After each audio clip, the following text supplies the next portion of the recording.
This is Radio Australia News. I'm Ralph Jackman. The headlines. Australian and PNG leaders set for talks in Bali.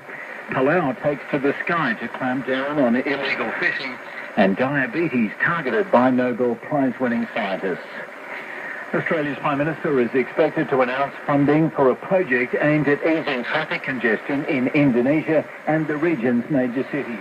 Indonesia correspondent George Roberts reports. Mr. Abbott is in Bali for the final day of the Asia-Pacific Economic Cooperation Summit, where he's already held sideline talks with the leaders of China, Singapore, Thailand, Mexico and Canada.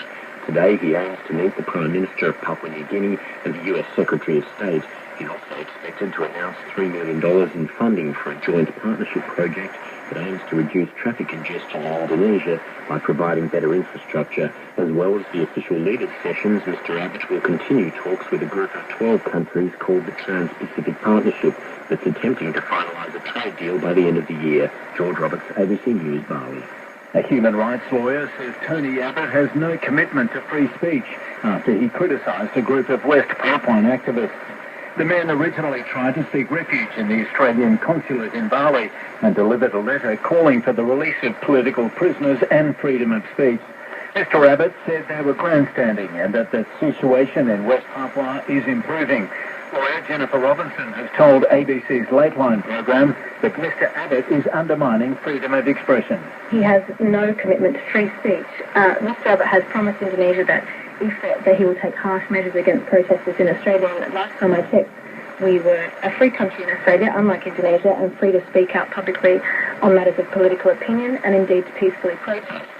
Australia's Immigration Minister is completing an inspection tour of Australian-run regional processing centres by heading to Nauru later today.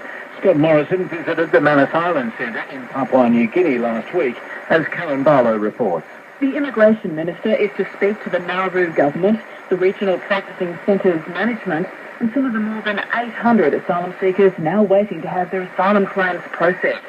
Scott Morrison says the detainees, many of them in family groups, will be told they won't be coming to Australia.